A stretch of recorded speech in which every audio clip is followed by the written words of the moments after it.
نبی پاک علیہ الصلوۃ والسلام کی تبلیغ کے 3 دور ہیں۔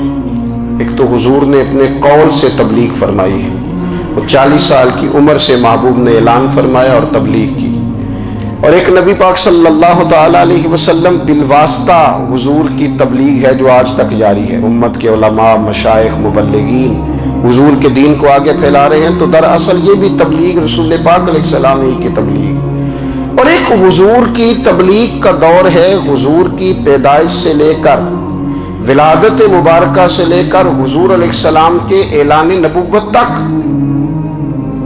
اس دوران نبی پاک نے جو تبلیغ فرمائی ہے وہ اپنے کردار سے فرمائی ہے۔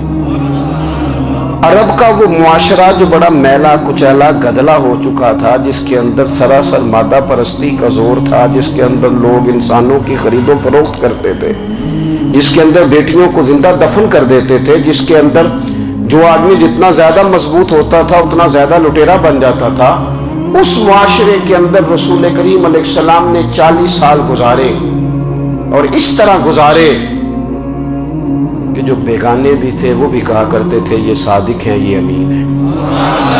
اور جب حضور نے اعلان نبوت کیا تو فرمایا، یہ قرآن مجید کے لفظ ہے، فرمایا فَقَدْ لَبِثْتُ فِيكُمْ عُمَرًا مِّن قَبْلِهِ أَفَلَا تَعْقِلُونَ، میں تمہارے بیچ عمر کا ایک حصہ گزار چکا ہوں، تمہیں عقل نہیں ہے، شعور نہیں ہے۔ نبی کریم علیہ السلام نے اپنے کردار کو، اپنے عمل کو اپنی نبوت کی دلیل کے طور پر بیان فرمایا۔